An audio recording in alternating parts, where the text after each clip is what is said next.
Good morning. Hope you're well. A question for today. It's around trust.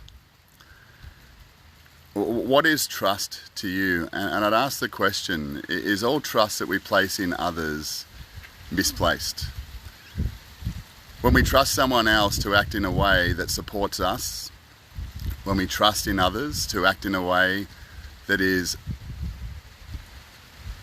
what we expect of them, is it anything more than an expectation?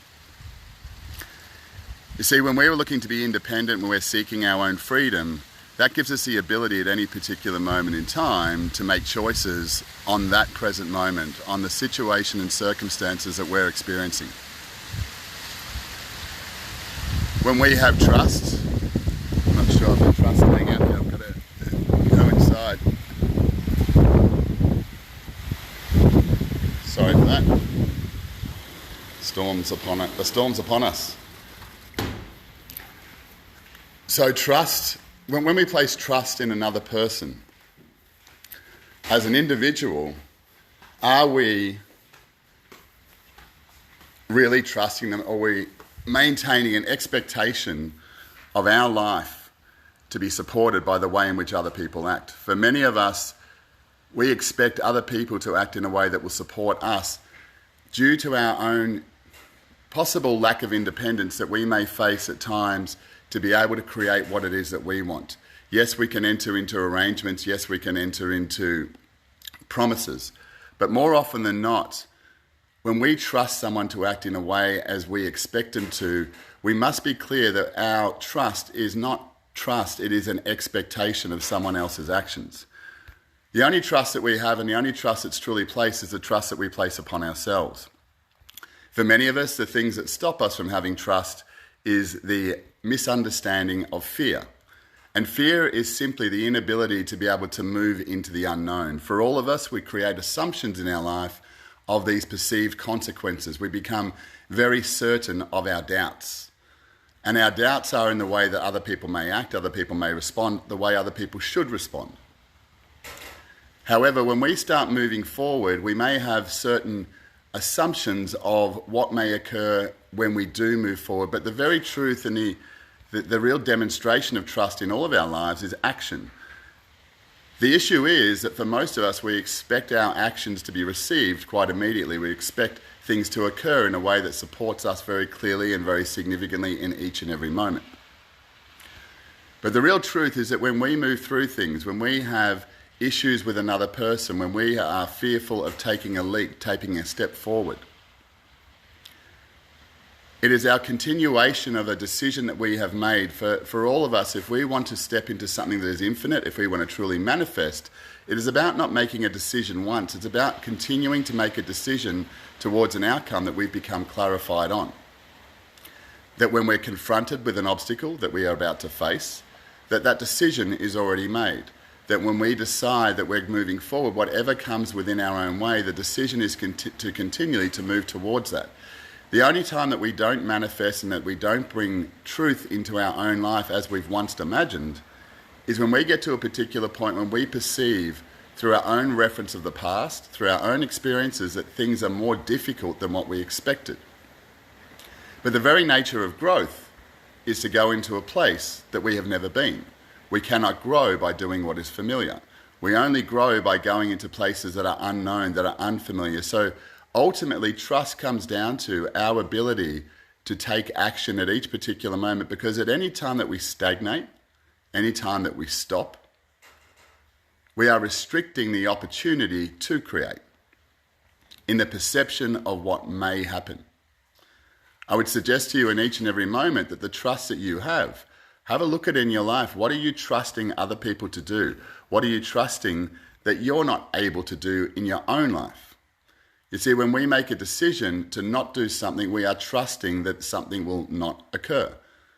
A decision not made is a decision made to not do.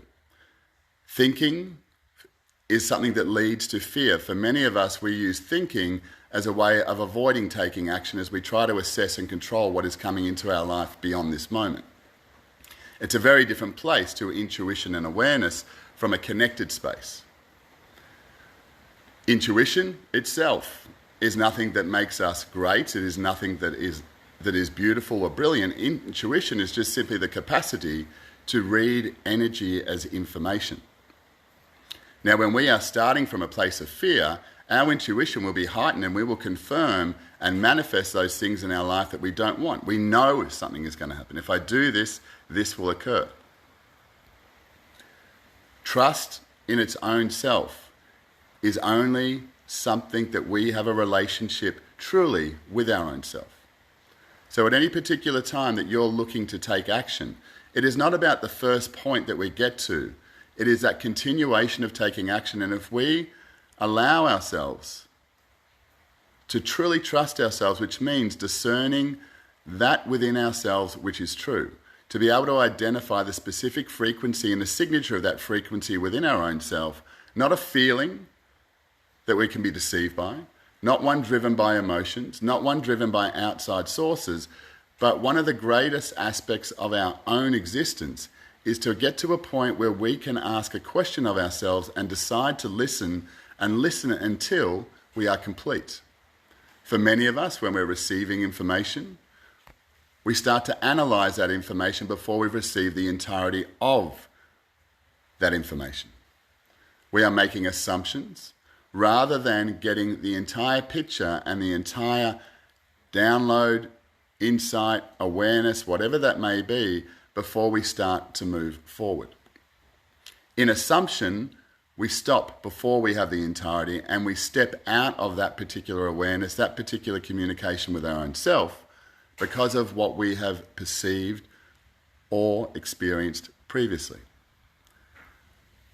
For all of us, if we continue to keep buying into and do something as simple as just listen to ourselves and act upon our own truth, however developed or underdeveloped that may be, is we start to create a relationship with our own self where we start to take responsibility for what we are. Not at any particular point looking outside of ourselves and creating blame upon others. The confusion of trust and expectation is a significant one that can inhibit us in every area of our life. To develop a truth, a real relationship with our own frequency signature is not about aspiring to some higher vibration, some higher ascension of our own self. Everything we do from an energetic and an infinite state, if we want to engage in that place, has a starting point. Fear has an end point, an assumed end point. The physical reality has an end point. And when we're indoctrinated by the physical rather than the energetic for our own source of intelligence, we will always be seeking that end point, hoping, wishing that that end point is going to improve me, change me in some way. The true engagement of life is in the presence of what we create from a starting point.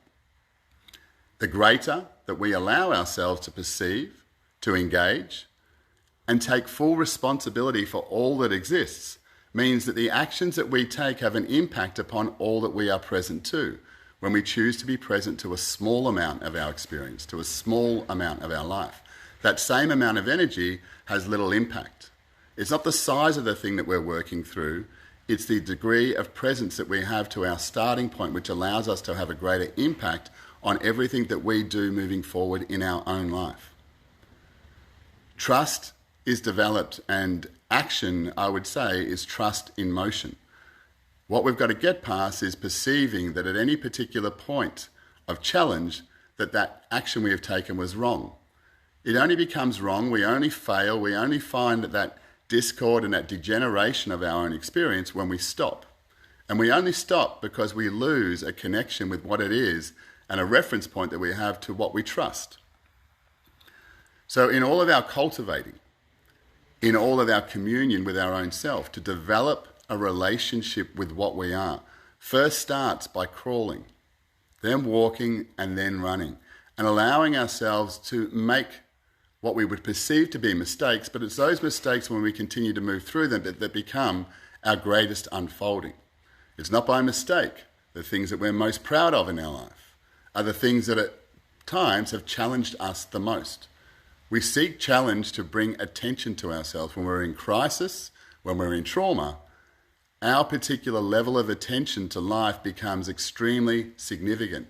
And our ability to trust ourselves in those most challenged moments, that is what we're getting to a point where we can start to deal with a greater aspect and have a greater impact on our life, not because we want to do something bigger as an end point, not because we have a greater project. We have a greater impact on our life based upon and directly proportionate to how present we are to all that exists in our life. The good, perceivably bad, whatever it may be. When we start to accept it as it is, it's from that particular point, from that impenetrable foundation, that we allow ourselves to have progress. A large part of trust for me is breaking out of this cycle of pain and relief. For many of us, and the sad thing may be that when we have pain and we're able to relieve it, that we set up a habit that causes us to keep looking for pain, that causes us to keep looking for more problems because we've demonstrated a success and alleviate them. But ultimately, it is no different to digging a hole in our life and celebrating getting out of it. The greatest challenge for all of us is the unknown. And the greatest unknown is what we are. Not who we've become, but what we are. Explore those questions. Recognize that I might not even know the answer. I don't understand it at this particular point. But allow yourself to explore the greater parts of what you are and start to communicate with that in such a way that you can find a genuine trust, an impregnable relationship with yourself, that every decision that you make, every particular choice and action you take moving forward is your decision. Do we really trust others, or do we have expectations of them? Ultimately, we can only trust ourselves. Love to hear your thoughts. We're going to be sharing more tomorrow on our exclusive program that we're going to be running for everyone within this group. As you may or may not be aware, that is at no charge. It's part of what we're doing in offering this space for the next 60 days to give a lot of information, to give some deep teachings about how you can move forward and start to establish a degree of energetic certainty, how to work with the very rhythms of our own existence. So I look forward to sharing more of that with you soon. And until we meet again on the inside, enjoy you.